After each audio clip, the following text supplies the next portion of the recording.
Ladies and gentlemen, boys and girls, collectors of all ages, it is AussieVerse and we are back. I am OmniBeau, joined by Sharif, and today he takes his first steps into the Australian outback. OmniVerse, whatever. His name is Gem. He's from Gem Mint Collectibles. Thank you, sir. Welcome. We're in the AussieVerse. We're down under. Thank you very much for joining us here today, mate. We were just saying backstage how accommodating you were, how easy it was to get you on, and that is a breath of fresh air. They said I was easy. I was easy. I'm a cheap date. They didn't have to do much persuading, and I'm here. Good on you, mate. Before we do go into the show, let's just give a shout out to our members here. We do want to say thank you very much to Azrael85, the Fourth Monkey, Ben Sullivan, Simple Simon. If you don't want to be a member, don't worry. We really don't mind. We want you just to like the videos, subscribe to the channel, share the videos, ring the bells, all the other million things YouTube asks you to do. Or at the very least, comment on this stream. Do all the things. And if you need to know, what was that? Do all the things. All of it. If you want to know where to find us, go to Instagram, AussieVerse right there. TikTok, AussieVerse right there. Facebook right there. Mr. Mint, you might want to pay attention to those three words at the end there. We're going to be asking you a question. And you can also check out our graphic designer, A51_designs. And as normal, go check out Nation Comics. We are proudly sponsored by Comic Bookaroo. More on a word from them later. Now, that's enough of the plug-in. Let's get down to some loving. May I call you Steven, or do you prefer Gem? I think if you can call me Steven, but I think a lot of people watching will be like, "Who the hell is Steven?" Shout out to my man Troy, though. That's true. You know what? I didn't always like the Gem Mint name. It's not a name that I chose, which are really the best nicknames. If you pick your own nickname, it doesn't typically stick. Yeah. I just created an Instagram page, and I wanted to call it Gem Mint because I was collecting 9.8s, and I was going to call it 9.8, and then I was like, you know what, though? If we're going to call it 9.8, we got to just go for the highest grade that you can get, Gem Mint. And then I'm posting pictures, and people are like, oh, Gem, that looks cool. And I'm like, who's Gem? I'm Gem? And I thought it was kind of like, girly at first. I didn't really like it. I'm like this big burly dude tatted up. I'm like, Gem. But then it just kind of grew on me. I just ran with it, and now everybody calls me that. Yeah, man. I remember hearing you say that exact same thing in another video once, and you also went on how you got your own logo, and you were so lucky because Gem was so simple of an emoji that now you've got your own custom emoji for phones and all that sort of jazz too. That worked out so good. Actually, the person who made me the logo, it originally was the Superman emblem with a G, and I thought that was cool, but I was like, wait a minute, can we just make that a gem? And it just worked out. A lot of things worked out for me for whatever reason. When I started YouTube, the landscape of comic books and collecting at the time, the MCU, I really just got super lucky. Omnibus, like omnis were not nearly as popular when I started making videos, and neither were statues. So it just kind of like was this weird thing where I happened to get in early on these things, Yeah, man. And if there are any people watching this show that don't know who Gem Mint Collectibles is, I'm just going to quickly share this because I'm assuming everybody knows who you are, but just in case, this is his YouTube channel right here, Gem Mint Collectibles. He has a 100K video at the top there, but he is way surpassed that. He is up to 160 now and growing. And as you can see, videos every single day. Man, we've been doing multiple videos a day because we've been live streaming a lot. I've been doing a live morning show with my wife. I've been doing some gaming streams. I've been trying to put out a recorded video a day, a short every day. So we're just trying to kick it into high gear, man. Yeah, man. Yeah, it's one of the things that we've noticed that, just like I said, you're kicking things up to the next level. What was the impetus for that? Man, so the big thing was like, man, I was doing really good about two and a half years ago. To the point where we decided to expand and get a bigger house and get this bigger basement and kind of like go all out, custom floors and everything like that. But man, when I got here, it was just kind of one thing after the other that led to not putting out content like I used to. The content I was putting out didn't have that authenticity that it had, and I just kind of lost my way. to the point where it's like, damn, we can't even afford this house that we moved into anymore. And I was wrestling with this, no pun intended with you guys, but I was wrestling with that for a long time. And then I just decided to just share that with my audience, just let everybody know what's been going on, not really knowing what to expect. And it was just an outpour of support. And it really just kind of put the fire under my ass to do all the things I was thinking of doing. Like, I went full time with YouTube over 2 years ago. And the whole time that I'm kind of struggling with making content in this new space, I used to tell myself, like, bro, you could just be going live every day. Like, you don't have to, like, you can just go live every day. There's nothing like that in the morning. You could be doing gaming content. So I don't know. I guess me just coming clean with everybody, doing like a hard reset on my life and on the channel and everything that I had going on, just kind of put that fire back into me to get back to work. Yeah, man. Absolutely. I was going to say to you, how did it all start? But you mentioned it yourself. It was always, you started on Instagram, just posting up. What made you get the idea of doing a YouTube channel? And what was your goals and your thoughts that it was going to be? So why did I want to start a YouTube channel? Yeah, like you said, you're right. I started on Instagram. I don't know why I wanted to start a YouTube channel. I don't know. Maybe it was because TiVo from Lords of the Long Box, he was an Instagram guy. He had a YouTube channel. Oh, no. So I'll give him credit, but you know what it was? I wanted to start a YouTube channel. I forgot. When I'm collecting statues and I'm collecting omnis and I'm now searching on YouTube, trying to see what else is out there. And I'm seeing people like the Omni Bros, like Riley and Omni Dog and Lewis and Gabe. And then on the statue side, I'm seeing like Cartel from Hell and I'm seeing Rad Titan. And I'm always the type of guy with anything that I put my hand into that I like, I start looking at it like, I could do that. I could do that too. Like, I used to love music. And back when I was a teenager, I used to think I could make music. Like, what? I like it so much that I can do it. So that's actually what it was. And then I wanted to start a channel. Actually, my first YouTube appearance is on Gabe's channel. If you look, I think it might even still be up. It was one of like his early videos, and I was in my old house, and I was going to start a channel there, but then I had got this opportunity to relocate to a different state. So I was like, okay, let me put it on hold real quick. We'll start the channel when we move into the new house. And then that video, the first video you see, that's like me in the new house, just having set everything up, probably there like less than a month. And I started it from there. Yeah, fair enough. I have noticed something that I didn't know about you, but leading up to today, I doubled down on my Gem Mint watching just to get some more info on you. Mm-hmm. And I didn't realize that you were such a huge fan of Joe Jutsko.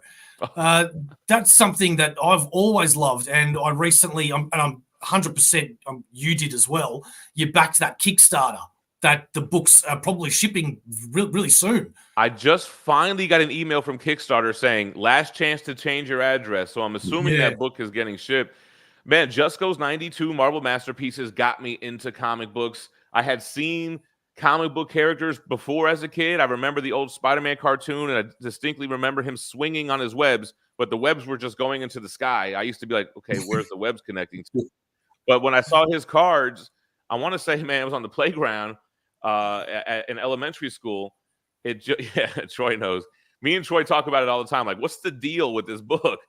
But, something about his art made the characters feel like larger than life. They went from these crappy cartoons that I've seen on TV to like, oh my God, this is like a Greek god. Like, this is like iconic. And the beauty of the 92 set was that if you flipped on the back, it showed you like either their first appearance or first cover appearance. And I was always the type, like when I like something, bro, I go in, bro. I go deep. So like I loved how this character looked. I want to read more about him. I want to know more about this character. I want to make sure that I like this character and I know all the lore and all the backstory. So that's what led me into the comic shops, were those 92 Marvel Masterpieces. And, you know, trading cards were huge in the 90s. Like the early, mid-90s, trading cards were the thing. You go to every comics shop, they had those display cases with all the chase cards and screwed down hard acrylics. That was the shit back then, man. Yeah, man, 100%. I just saw your video. I think you just posted today, or for you yesterday. That was the big sized ones, and I didn't even read your title of the video that said how much they were. I just clicked on it and watched it, and halfway through the video I stopped and went, I need to find these for myself. And I Googled them and saw how much they were, and then I read the title on your video, and I went, No, they're expensive, and honestly, as much as I do the box breaks, because Upper Deck, they send those to me. Like, we have a relationship. When they hit me up, like, hey, Gem, can we send you some boxes to break? I'm like, fuck yeah, man. Like, are you serious? But me, like, I love the 90s cards. I love being able to get a whole set, get all the bonus cards. I don't like the new wave shit with the parallels and the 1/1s. It's like, you can never, like, we were talking backstage about custom binds. Like, now you can never have it all because there's always, like, some unicorn out there and everything. But it's still cool to look at the art. I love Jusko. I love his 92 stuff, way more than the 2016 stuff, but could be nostalgia or bias or whatever. But I'm still a fan of cards. It's cool to break the boxes and check it out. Yeah. I stopped cards for a long time, but with all these Kickstarters that I've been getting lately, they slowly start to build up a little bit. Yeah. Well, talking about Kickstarters, how much of a Kickstarter guy are you? No, I'm not at all. This might be my only one I've ever backed, and it hasn't been a good experience either. Yeah, I mean, it could have just put you off totally. Well, it's not that, because you know what you're getting into with a Kickstarter. It's like whoever's running it, they're in charge of the project. It's nothing to do with Kickstarter. I'm sure there are as many smooth Kickstarter projects, but yeah, there's nothing that has really caught my eye. Like the 92 Marvel Masterpieces hardcover. Like, bro, that's a no-brainer. I have the 2016 hardcover. I have the Boris Vallejo Julie Bell Titans hardcover, which I love. But this one is special, and they really edited the artwork. Like, they took images and like removed the background and did a bunch of cool shit with it. So I'm excited to really dig through that book when it gets in. Yeah, man. I can't wait. 2 years is a long time, but at least they kept up the communication. So you always knew what was sort of going on. I've seen a lot worse, believe me. The communication was a lot of bullshit. Hey, they're going to be here, and then they're not. Hey, they're going to be here next month. Whatever. I'm not really happy with them, but I guess it's not their fault. But I kind of feel like the updates were kind of like bullshit, to be real. No, right? Fair enough. Wasn't there an update that was like, the books are going to be here at the end of July? And now look, it's August 31st. Yeah. Ain't even got a shipping yet. Whatever. I guess they'll get here when they get here. But I think I'm comparing it more to another one that I've backed for the same amount of time from Dynamite, which is called Stan Lee's Ultimate Alliance graphic novel. And their communication is non-existent. And you got to hit up Nikki Barucci, man. Ask him what the hell's going on. Oh, well, everybody's commented on it saying, I think we've been scammed, and people have sent in emails. I've tried as well. And you just get nothing at all from them. And everyone's like, what the hell? So that's why it's not Ultimate Alliances, right? It's Stanley Alliances. Orphan, or what is it?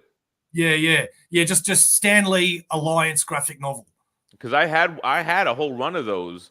Whatnot made a signed variant with Dynamite, and it was the Orphan one. And I know there's different volumes, so I don't know if maybe this is a different volume, but it was double signed, or there was a triple signed one with Bill Sienkiewicz. I don't know if that's the same book or not, though. Yeah, no, I think it might have been a different one. Yeah, the one that I'm looking at seems to be just a one and done new one. At least that's what I was led to believe. Nothing before. Yeah, because there was a novel, and then there was the graphic novel Alliance's Orphan, and I think there were more stories. So I don't know. Oh, okay. David Barr's got a question for you, man. Any other artists that you're fond of? So I love comic book painters. I feel like those are my top. So besides Jusko, I mentioned Boris Vallejo and Julie Bell. Love Adi Granov, Alex Ross, Gabriel Del Otto. I'm a big fan of the painters, but when it comes to like just your regular comic book art, I don't know. Mark Bagley is the one that always just sticks out in my head. I love Bagley. I love McFarlane, Dan Jurgens. I guess that whole 90s era that I grew up with. But yeah, those off the top of my head, I can't really think of anyone else. But yeah, for painters and regular comic artists, those are my top. Yeah, you're definitely the same age bracket as myself, I've noticed, because we've got a few other passions as well that we share, like Mortal Kombat. Bro, I know you're a big Mortal Kombat guy. 80s babies, 90s child. I was there when the first arcade was in the arcades, man. And I just mentioned this recently in the video. We had no idea this was coming. there was the internet technically, but I didn't have the internet. Nobody I knew had the internet. You walked into the arcade as a Street Fighter player, and you're like, "What the hell is this?"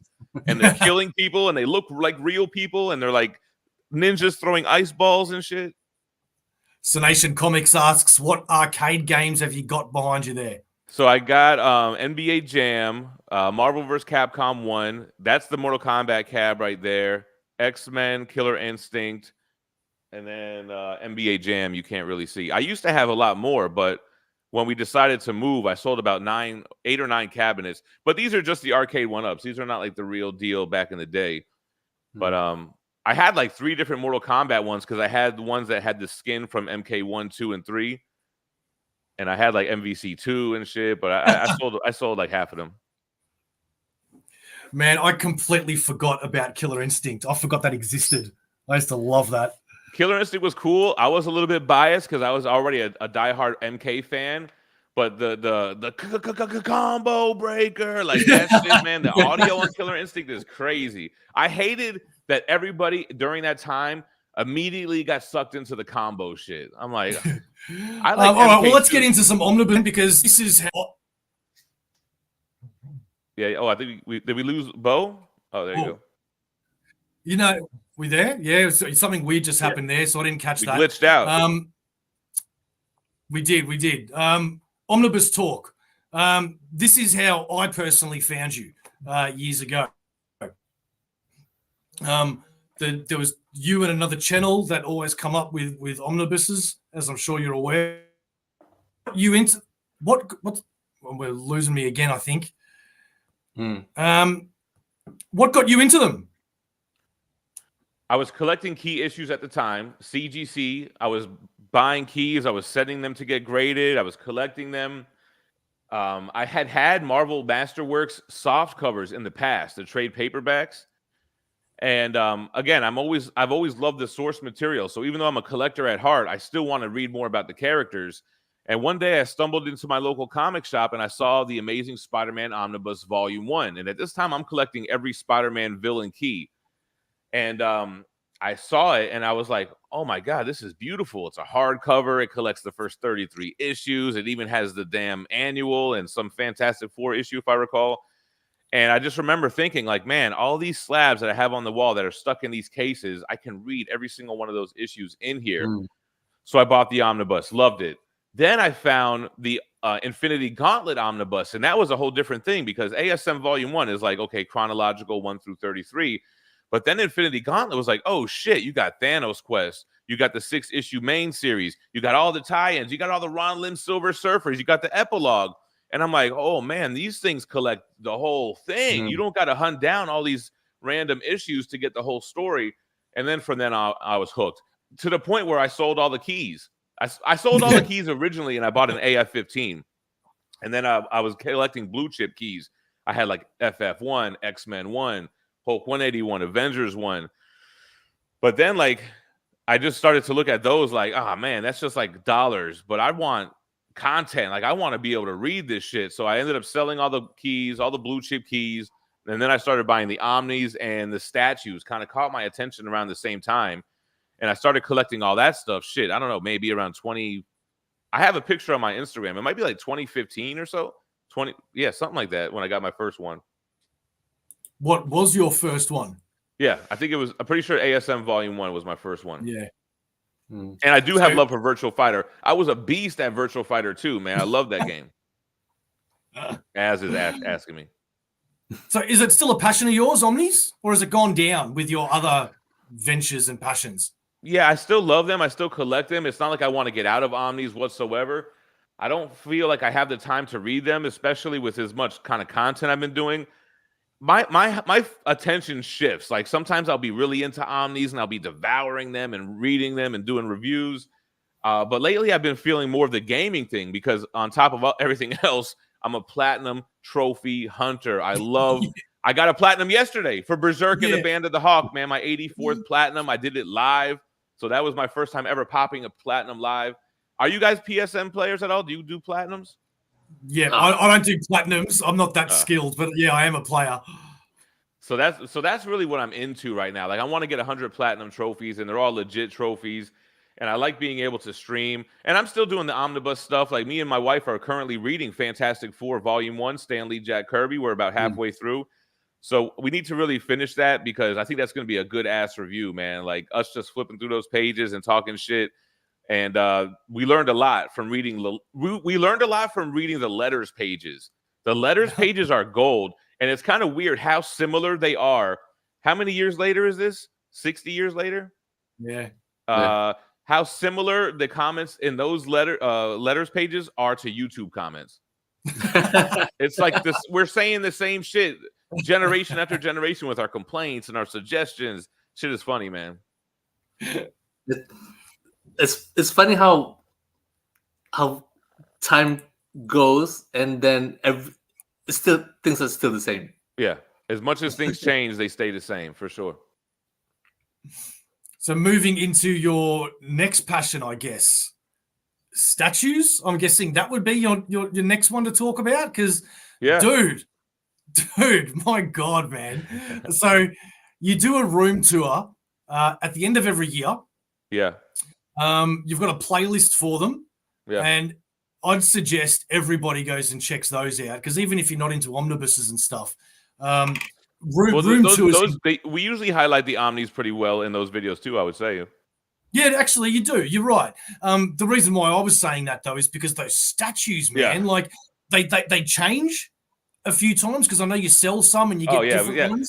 That's my other thing. Like I am antsy. Like I'm not the type to buy something and hold it forever. I'm like the type that I get it and then I start itching. I'm like, all right, man, look, there's this other new thing out here. Maybe we can sell this, that. Because I've always been make the hobby fund itself. I never was somebody who just had this, overabundance of cash. So I've always been the type that's like, if I want that new thing, I got to start looking in the collection to see what am I willing to part with to sell to get the new shiny thing. So I don't know what some people also are like that. Some people look down on that, but that's just how I always have been ever since I was young, bro. Ever since I wanted the new game system, I would have to start selling my old game systems to somebody to get the money to buy the new shit.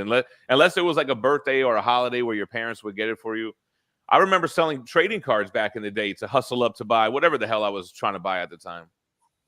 I think my favorite section of your statues is the Spider-Man section that you once had. All the different villains and stuff. That's a lot of people's favorite. Spider-Man, that's like my favorite universe in the Marvel universe. The Spider-Man wall was crazy. Well, I can only imagine the kind of criteria that you build out of for how you decide which ones to let go of and which ones that you want to keep. I mean, I've got trouble with that one. So I tell you, you know what? I noticed this over the years.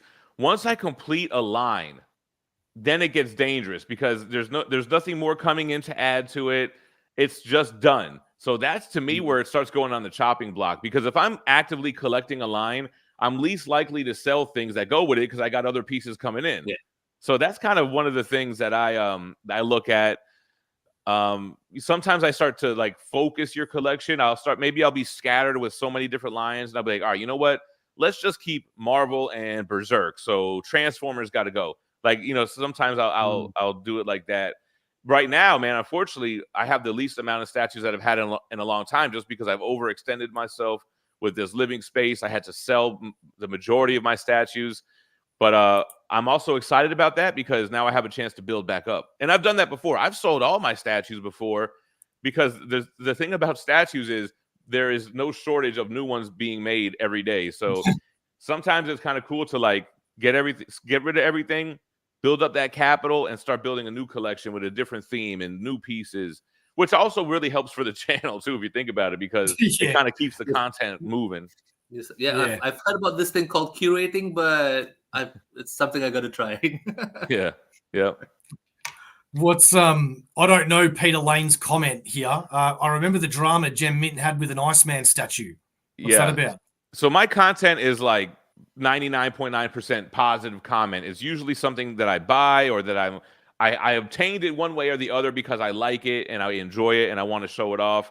But there's about 3 statue videos out there that I really get pissed off because I liked it and I wanted this piece, but it either came broken or not as described, or the Iceman was a little bit of everything. And it was one of those things where it starts off like, I never go into a video intending to make it negative, but it starts off hopeful. And as it goes on, I just get mad, I get angry, I get pissed off. And those tend to be the best videos. So the Iceman is one of them. There's a Spider-Man 2099 Prime 1 Studio one that I get, and this is old Gem, like no editing or anything, and I just get pissed the hell off. And then there was this one like Venom statue. It's called like soft vinyl Venom. And what's funny about this statue is it wasn't even mine. Somebody sent it to me to review it, and I'm thinking, okay, this is cool for content. You know, it's Venom, whatever. And I get so mad that the shit like leans and won't stay still. And I'm mad because I'm thinking, man, this video is ruined. This statue fucking sucks. Now the video's ruined. I put the video out. It's one of my biggest videos because it's a bad, like a negative video, because I felt like it sucked. So it's funny how like going into it, I was angry because I thought the video was going to be bad, but it ended up being better for the video that it was bad. I want to touch on something you just said in a moment, but we'll ask David Barr's question here. Do you collect DC black and white statues? I don't. For me, man, it's just got to be quarter scale or better. And for some reason, I'm able to get with the Iron Studios 1/10 scale line, but I think a lot of that has to do with the fact, like, you have the very large Sentinel pieces that go with it.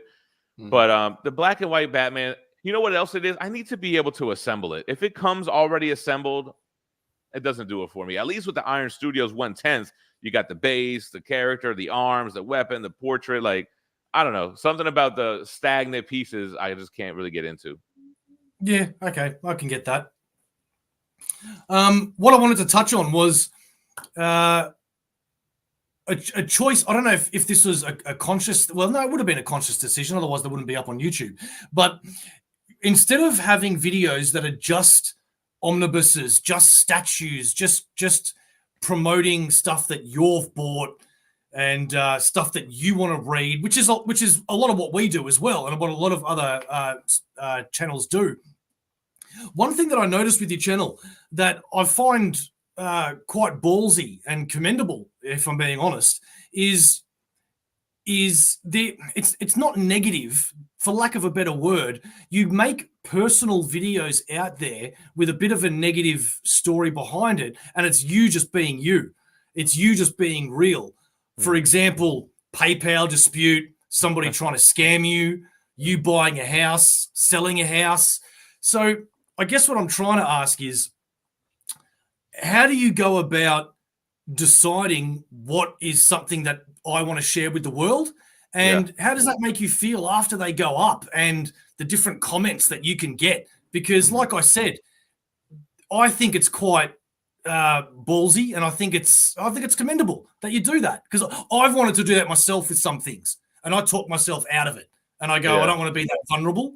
I don't want people to know that about me, but that's why I'm asking you. I've always been an open book, man. Even my wife and my kids get pissed. They're like, "You're telling them too much," but it's like, I just feel compelled to share. I don't know. I like to let people know what I'm going through, for the good and the bad, because I feel like it could help people. It could help people from making a mistake. It could help people maybe do something positive. And the way that I make videos is like, I don't really have like I used to have maybe every Wednesday I would do new comic book day reviews. When a statue comes in, I'll do a video. When an omnibus comes in, I'll do a video. But I don't really have a lot of content that's like bread and butter. Like, I could do this every week. Most of my videos are kind of like, I get an idea. So when I get an idea for a video, and if I'm like writing this thing in my head, if I got a few minutes to talk about it, it's probably worth making a video. So if something happens personal to me and I feel like I have enough to say about it, then I'm going to make a video on it. Telling, Gem Mint story time. Those videos hit the hardest too, really, if you think about it. But maybe it's a form of therapy. Maybe it's me getting it off my chest, talking about it, working it out in my head, getting feedback from the community. The reception is overwhelmingly positive, really, on all those videos you mentioned. I can't really think of many there was one I put out that I didn't get a good reception, but for the most part, you're putting this stuff out there, and it's kind of like therapeutic for you, and the people seem to resonate with it, or resonates with them, I should say. So you haven't had any. So you haven't had any bad experiences putting those out? No, I had one bad one. One time I was at a comic convention called C2E2, and there was this whole drama that went down with one of these variant comics. There were like 4 different things that happened that were all bad. And I gave a video giving my take of it, having been there, and it just didn't come off good. I came off like an asshole. I came off like it didn't go the way that I thought it was going to go or that I would have liked it to go. And it was like, it was really the only video that I ever really felt like a lot of heat from. And I've since been talking about it again. I wish I would have really talked more about it at the time, but at the time I was under contract with a company, and maybe I felt like it wasn't a good look. Like nothing that they told me to say or not to say, but I think I was feeling like, oh, maybe I should just shut the fuck up. You know what I mean? Like it was kind of one of those things. But so yeah, I had one that went south because I had so many ones where I just speak from the heart and I get positive reactions. So I was kind of surprised. I was like, oh shit. Maybe I had a bad take. Maybe I'm just not coming off the way I thought I was going to come off. Who knows? But it was a lesson learned for sure. Well, seeing how YouTube has created this environment where you share stuff about your passions, your life, and then it just opens you up for comments, criticisms, encouragements. Do you feel that's how do you feel about this? Is it something good, something bad? You know what I feel about recently? I feel like if you are being honest and you're talking about mistakes that you've made, if you're talking about, you're taking away the power from somebody that could say that to you. Now nobody can say, "Oh, Gem, you fucked up or you're broke." It's like, yeah, I said it, man. Like I already know. Like so, I don't know. I haven't really felt really much of a negative backlash from that. I mean, I don't know how it looks on the outside because there were a couple of people that took shots at me, but I used that as an opportunity to clap back at them, which something I haven't been doing over the last few years. But I'm like, man, fuck it. All bets are off now. I'm sorry. You get me worked up. I'm starting to curse a little bit. I feel like Aussies have are pretty vulgar as well. Am I correct in that assumption? You are correct in that assumption. Right. So Sharif says no. All right, let me tone it down. No, that was the ultimate Fallout acetate. So it's like the book itself had drama. Connected to CGC had drama. Connected to sellers had drama. And what's so frustrating about that is I really didn't have anything to do with it, but I inserted myself into it by making a video about it as somebody who was on the floor as well. Because when that whole thing went down, I had only bought 5 copies of it. I would buy 5 copies of any variant there because I was selling it on Whatnot. But the big thing was like a couple of sellers bought 50 of them, and somebody skipped the line, and somebody did this, and the book wasn't approved by Marvel, and CGC graded them blue label 9.9s and 10s. There was like it was such a shitstorm, and I inserted myself like an idiot because I felt like I had 8 minutes to say about it. Like I felt like I had enough to talk about it that I was actually there. What had frustrated me about that situation is that all these people were making content about it that weren't even there. It's like, bro, I was there, you know, and a lot of things that they were saying were wrong, and then I ended up being wrong about a lot of things, speaking on it too fast. It was just a crazy situation, man. It was a perfect storm of craziness. All right, we're going to have a quick word from our sponsor, who is Comic Bookaroo, Australia's #1 online comic book store. Comic Bookaroo, proud sponsors of AussieVerse for all your comic book needs. Graphic novels, hardcovers, omnibuses, single issues. Don't forget to pre-order every Sunday at Comic Bookaroo.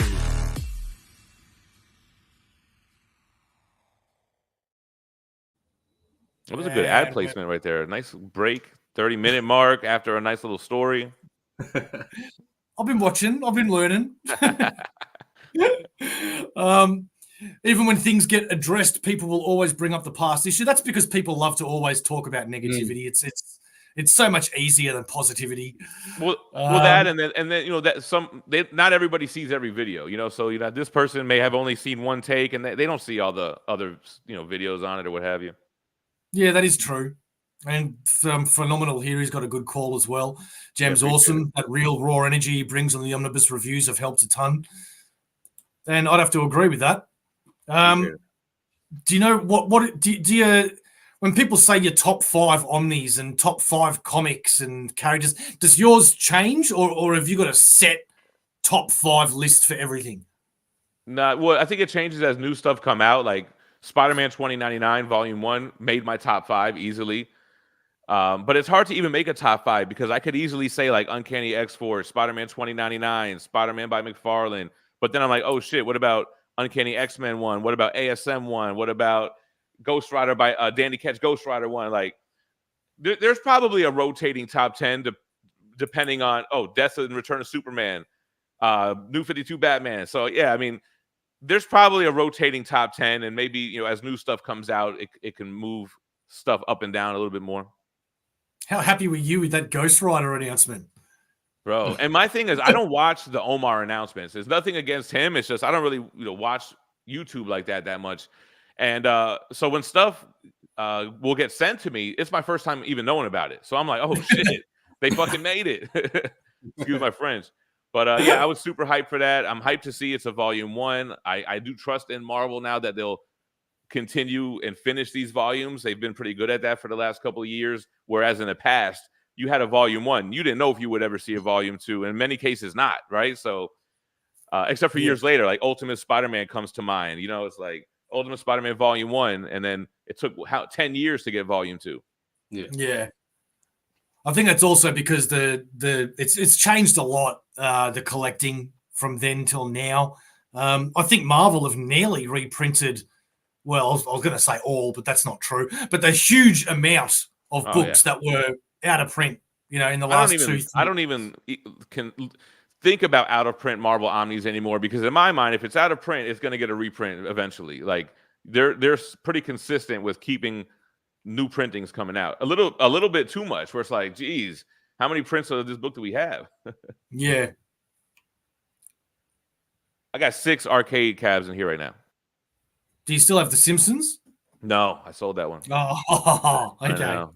Yeah. What happened was somebody came here to buy 2 of my big statues, and then they showed interest in the arcades, and they just made a list of like 8 or 9 of them that they wanted. And I was like, yeah, good. Because I wanted to keep a couple in here for the house showings, because I wanted the arcade room to make sense. So it's like, oh, this is kind of like an arcade. And if they want them, I'll leave the arcades in the house for them. But if they don't want it, we'll take it and we'll move it to the new place. But how is the whole house situation going? So not really good, which prompted me to make the video. I wasn't really going to speak on it until we sold the house and moved into the new house, because it was going to be pretty obvious that I had like a new background and all that. So the house has been on the market for like 65 days, man. But we have 2 showings today. So yeah, hopefully somebody makes an offer, and then we could downsize and have less overhead and have fun making content. Well, good luck with that. Speaking of making content, recently CBC's announced all the nominees for the awards, and you're nominated for one of those categories based on the for the work that you've done this year and years past. What are your thoughts about being nominated? Well, I was a little bit surprised, but it's funny because I do think about those awards, because I think it's nice to win them. I thought in my head, ain't no way I'm winning an award this year. But why? Maybe more so now, later, after this kind of like reboot. But just because the content hasn't been, I don't know. To me, I'm my biggest critic, so I feel like the beginning of the year kind of going through emotions, and maybe it lost a lot of passion. So I would be surprised if I won any. And I think there's even the category with me and Tom, and now we don't do that video anymore, so it would be kind of weird to win that. But it's nice to win it, but I don't like to promote that on my channel, because I don't want to just flood it with people that are just gonna vote for me just because they rock with me. So I just let it kind of organically do its thing. I've never promoted it. I might have mentioned it like this if somebody brings it up on a live stream, but I've never promoted it on my channel, because I just didn't really want to have an unfair advantage if I just happen to have more subscribers or more people watching that'll just go flood it with voting for Gem. Well, that's nice of you. We've only been around for 2.5 years, and this is the first time we've actually been nominated. And not only that, it was absolutely mind-blowing to see. I still don't understand it, but we're in the finalists for, I think, 4 different categories, and one of them being the omnibus with yourself and near mint. Right. So it's just that's just insane. Like, I don't even know how to talk about that. We've Hopefully got you here, win. hopefully we do, yeah. Marvel has been nailing it with omnis. How excited are you that DC finally seems to be stepping up their omnibus game? Yeah, I mean, I would love to see it. There's a lot of great DC runs that I would love to have collected. I'm more surprised that they're making the Amalgam Universe omnibus. That's mind blowing to me. I don't know how they pulled that off. I know, right? Yeah. Are you getting that? Hell yeah. Yeah, yeah. And the other one, the crossovers? Yeah. I'll get both of them. Yeah. Do you have the same kind of relationship with DC as you do with Marvel? I don't know. Not one soul over at DC Comics. I don't know. I've tried to figure out kind of a similar way. I got in contact with Marvel, but I never hear back from anyone over there. But I also think they have a lot of like changes within their organization over the years. Like, I don't know, who's the dedicated Well, you can look on the inside of the book and see who are all the people that work. Who's the sales VP, who's the marketing person. But I haven't. When I was younger in my YouTube career, I was more aggressive like that, trying to get connections and stuff. But now I'm just like, I don't feel compelled to do that anymore, to really hunt them down. And if I want something, I'll get it from organic price books or something. Yeah, but I think that's natural as well. When you've gotten to the success that you have, you don't need to be working to chase things like that and get that. That'll just come naturally. I think that's normal. Yeah, you would think. Yeah, that's what Troy's saying in the comments. Yeah, and to me, it's like, I've been down the road a lot with I don't even know how I want to say this. I think if I have a relationship with a company or not, I'm still going to make content no matter what. So even if I had one or I didn't have one, I think as long as I just make videos that are authentic and shit that I think is cool, I think I'll be all right. Yeah, and I agree with you. That's just like saying to a writer, write something that you want to read. If it's a video that you'd watch, make it. Right, exactly. Yeah. So yeah, I'm not too worried about that kind of stuff anymore. I used to kind of look for that back in the day, but now it's like, if it comes, it comes. If not, we'll be all right. Good on you. Do you think you might collect original comic art someday? Hell no, man. For your sake, no. I don't have money to collect all the stuff I want to collect, let alone that. No, but I understand why people do it, but that's big money game right there, y'all. Simon, all I've got to say is it was that video we did with Fats Comics where we talked all about speculating. And if you're jealous, I got one of these for you. Moving on. Build it and they will come. That is exactly right. Yeah. So we've touched on that personal stuff, the CBC Awards. How do you, in your position, view the YouTube community, which I know can be a bit of a loaded question. So I don't mean, anything too negative or bashing anybody, but I mean like the creators and the viewers. How do you feel the current climate of YouTube is? And a secondary question, is there anything that you'd change? Well, let's talk about the viewers first. The viewers are 99.9999% positive.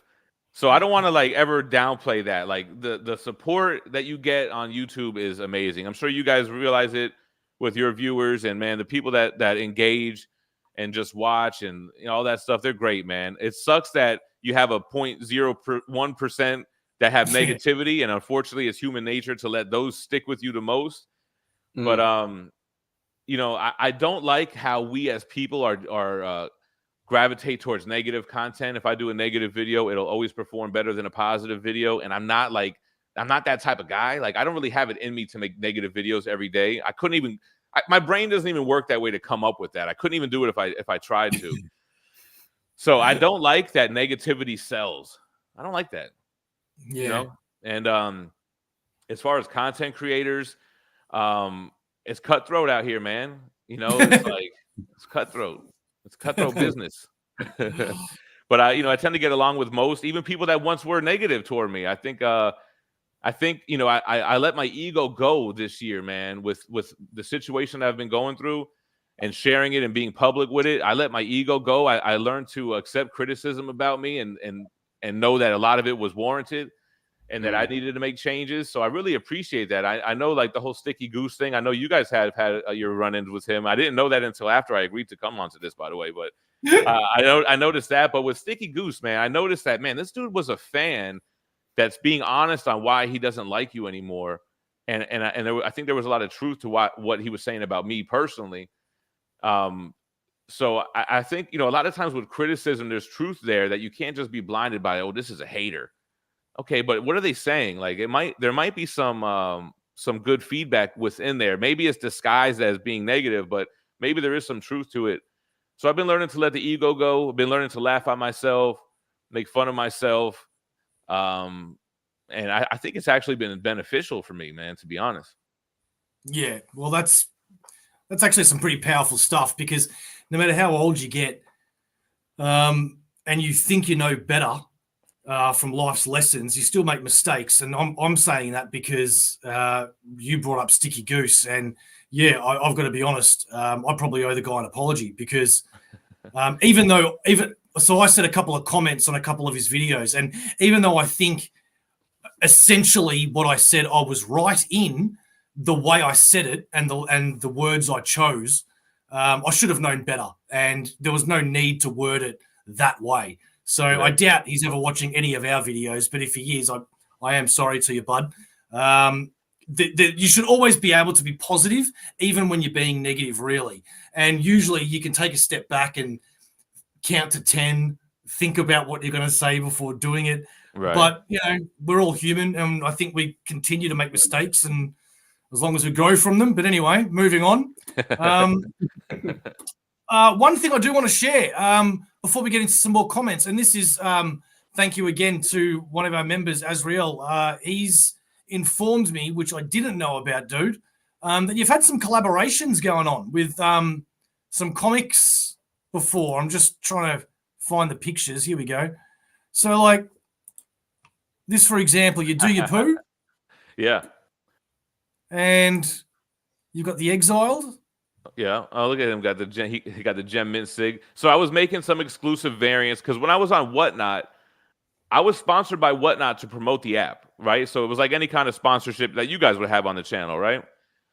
So, you know, the thing about selling is I'm not a seller. I'm not a retailer. So I wanted to have some things that I could sell. So I made a couple exclusives, Bone Thugs and Harmony, my favorite rap group of all time. And I know the creator of Do You Poo, Marat Michaels. So we teamed up to get a recreation of their first 2 albums. So that was okay. The thing is, I was making shit that I liked, but not really everybody else liked it. And then the Exile book came up, and that was a Whatnot published book and by Wesley Snipes. So I'm like, damn, this could have some potential because Wesley Snipes is the man. And I did an homage with Tony Kent to redo New Jack City, which is like one of my favorite gangster flicks. Yeah. And so we redid New Jack City with the Exiled, but nothing really happened with the Exiled book, man. It's a shame. You know, you see something like that and you hope that maybe they'll make a movie out of it. I mean, it's a big actor. He's made his own comic book with his team. Maybe they're going to adapt it into a script, but you haven't really heard much of it. But I have no plans to make any more exclusive variants. It's not something I'm interested in doing. I'm not interested in live selling anymore. If I want to sell some of my personal collection, maybe I'll make a video to, you know, offer that up. But that's it. Like I'm not looking to do any kind of more selling unless I'm just, you know, making the hobby fund itself, buying and selling my own shit. Fair enough. Are you still collecting ink? Nah, I haven't had a tattoo since I got my back done in my damn apartment kitchen. Has to be like more than 10 years ago now. But me and my wife have been kind of talking about getting our anniversary tattooed on our anniversary. So, I mean, I might get something like that. But this was another thing, addictive personality. Like when you start getting tattoos, at least me, I don't see the tattoos I got. I just see the blank spaces where I don't have ink. So that's where my mind goes. Like I got all my shit done. Like my whole, I was heavy at the time. Now I'm getting heavy again, but I don't have my stomach done. But I always tell myself that I'll end up doing that when I get in shape. But yeah, I'm not actively collecting ink anymore. it's so funny you say that. I haven't gotten a tattoo done in probably about 15 years. And about 2 months ago, I went and got this big Ben Riley thing on my arm. And now that I've gotten that one done for the first time in all that time, I'm just looking at the rest of my arm now going, what else? So much to do. And that's the other thing. I have a very addictive personality, so I'm getting them. I want more and more and more and more. But once I didn't get any for a while, now years have gone by. I don't even think of it. I don't even remember I have tattoos. Like, you know, you see yourself every day. You don't even see it anymore. It's weird. It's weird when people bring it up and you're like, oh yeah, that's right. I do have tattoos. Yeah, that's true, man. I like that. Thank you. And if you followed it up with smash the like button, good on you, bro. I like the stream. Gem saving for that 40. No more tats. Nah, I can't. The 40 is out of the question. I'll never buy a luxury watch again either, man. He's talking about a Rolex 40 millimeter. I'm done with that shit. I learned my lesson on jewelry. All right, we've got about 10 minutes left, man, until Gem's got to go. He was very gracious for giving us an hour. Sharif, have you got anything else for the man? Let's fill another 10 minutes, man. Fill him up. Well, I didn't know about this next point, but Bob brought it up to me, and I found it really interesting. You mentioned that you've had your wife with you on the show before, and it just so happens that she does her own stuff as well. Oh, yeah. Thank you so much for highlighting that. So my wife is very creative. Her name is Fee, which is short for Steffi. A lot of people don't know where that comes from. Damn it. I thought it was Fiona. No, because it's Stephanie, then Steffi, then Fee, because I didn't want to call her Steph or Steffi.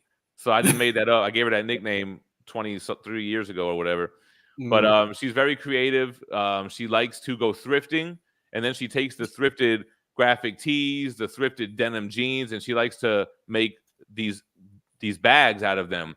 So she makes these themed bags. She's finishing up this Rick and Morty bag right now, which is fire. And she's got one that looks like an NES, and it has vintage Mario, Nintendo, and Zelda sheets on the inside. So she likes to line them with vintage bed sheets. They're constructed out of denim, and then they have graphic tees for like the images. And she also likes to put patches on them, usually vintage patches. But I don't think you guys understand. Put that back up. That is handmade. Everything is handmade, hand-stitched. Even those straps are from thrifted. Yeah. Well, actually, sometimes she buys the straps. But like the zippers, she'll buy like an old suitcase from the thrift store just for the zipper. So like she goes crazy with it, man. So she makes these bags. She sells them. They look really good, man. They look really good. Yeah, thank you. No, they're great. Like if you ever had one in person, you would think this came from a store. Like this is the craftsmanship is second to none. Like everything, there's no ugly seams. Everything is perfect. You know. No, she has a Gem Mint bag that's like all the things that I love on there. It looks great, man, but she has not finished it. She's also kind of like a mule, man. She's very stubborn. She only really works on the things she wants to work on, and she tends to finish bags at 95% and leave them unfinished, and then start something else. It's like, yo, just finish it, man. Who would you say is the statue house to watch in the future? Sideshow, man. Sideshow's on their 30-year anniversary. I've always had a bias towards Sideshow. I've always personally just liked that company because they make great products. They're the most affordable if you're living in the States. You're talking about the difference on spending like $800 or like $1,500 for another company. And I think they have the best paint, man. Well, for the most part, I think they have the best paint jobs. Sometimes some other companies outshine them in that sense. But I feel like they're the best bang for your buck, especially for somebody like me who likes to build a collection and not just have a one-off. And they have a lot of great pieces that are coming out. So it's been a slow year for statues. Sideshow hasn't really had a lot of releases this year, but they've had a lot of reveals and pre-orders that we'll see at the end of the year and next year. And the other companies have been very slow as well. It's just been a rough year, man, for everybody, it seems. Yeah, fair enough. Simon, he does not need to see custom omnis. He's seen enough of them in his lifetime. I don't want that. Yeah. We were telling him how good Sharif's are, though. They look just as real and good quality as those bags. I've had custom omnis, oversized and everything, and I was like, "How? This is not a bind. Somebody made this somehow." And it's crazy, man. What omnibuses are you looking forward to that have been announced? Yeah, and I don't look for the announcements that are like I don't know all what has been announced. I know that the Amalgam universe is probably my next up that's most anticipated. Yeah, man. Yeah, it's going to be interesting to see the sales of that too, because you'd imagine it's going to sell pretty damn well, and I wonder if that's going to entice them to redo the JLA Avengers Absolute. Yeah, I don't know why they're doing that, and I don't know who's publishing the Amalgam. Does that go under Marvel or DC, or how does that work? DC. Right? DC. It's DC. Hmm. It seems like Marvel's pretty lax lately with just approving everything. You got Marvel vs. Capcom has been freed, and they're making all types of games with that. So whoever's running Marvel's licensing right now is like, whatever y'all want to do, we're gonna do it. Which is good. That's what as a fan, that's what you want to see, right? Yeah, man. I'm just hoping that the relationships are getting, which they seem to be, the relationships are getting better behind the scenes between Marvel and DC, where we can start getting crossovers like we used to when we were young, man. Especially I now miss when that stuff. it feels like we're in a little bit of a downtime for like modern comics and such. We kind of need something, right? Imagine a Marvel versus DC today. Because look at crazy. how, I love that old one, but you got to look back on it now and go, I don't know if they'd make the same choices today as they did for those characters. But nowadays they would make all kinds of variants, and it would be crazy. Like, whether you collect them or not, there would be a lot of product that comes out with that. A good friend to the channel, Ryan's asked if you see yourself getting into trading cards. Getting into graded trading cards, I could see that, man. I could see it. And Fee likes them too, stacking them little slabs. Yeah, absolutely, Huster. Absolutely. How about a Marvel and DC Studios? Yeah, it could lead to something as crazy as that, which the movie scene desperately needs something too. Although I'm a little bit more anticipating the Marvel Studio stuff recently, especially with Deadpool and Wolverine, and looking forward to Fantastic Four and the Avengers stuff that's coming up. So I am a little optimistic on Marvel Studios right now. And then you got DC, James Gunn universe. There's a chance he really knocks it out the park. So hopefully he does. Yeah, I'm really looking forward to all that stuff. Superman next year, man. God, I can't wait for that. Yeah, the set footage is not looking great to me, but hopefully it looks good on screen. Yeah, but neither's the set footage for the Fantastic Four with that thing shot the other day. I liked it, man. I think it looked better than the last movie. Again, we don't know how much CGI they're going to layer over that or what they're going to do, but yeah, it felt more like a throwback to the OG movies, which I think is a good thing. Yeah, that's true. Yeah, that would be crazy. All right, well, we're going to leave it there, bro. Is there anything else you want to quickly talk about before we go? I can't believe an hour's gone by that freaking quickly. Man, you guys keep doing your thing, man. Don't lose the passion. Don't lose the love for it. Make sure you're having fun. Keep doing what you like and share that, because anybody can showcase the new omnibus or the new statue. But I want to know, why do you guys love it? What makes it so special to you? And I'll just leave you with that, and keep doing your thing. Hopefully you win that award, man. I beat Near Mint. I couldn't believe it. I'm like, his audience must not know about this award shit, because ain't no way I was going to win that shit last year or whatever that year was. Yeah, that's true. Actually, I've had the same thought. You've won a few times though, haven't you? I got a few little of them trophies. Yeah. Good on you. Well, hey man, seriously, we didn't know each other before. This is the first time that we've all spoken. So I've just got to say, dude, not only was it an absolute pleasure dealing with yourself for making this work, but thanks for taking a chance on a little Australian YouTube channel. Don't know what you're walking into, so good on you for I thought it might have been a goose ambush for a second, but I like your guys' professionalism. I like how you guys promoted it. First of all, that thumbnail, that was a great thumbnail. But I like the presentation leading up to it. So I was like, okay, these guys seem to have it together, man. Yeah, that's all thanks to my better half, A51 Designs. She's quite smart when it comes to the design and promotion. It has a very professional, sleek look, man. That's one of the reasons why I was like, oh, hell yeah, I'll do it. I mean, I would have did it anyway. First of all, Ben Reilly is the shit. We need a quarter scale Ben Reilly in the new Spider-Man suit statue. We have the omnibus. I used to have the trade paperback set, and I ruined them opening up a 2 liter of soda, and it exploded in my room.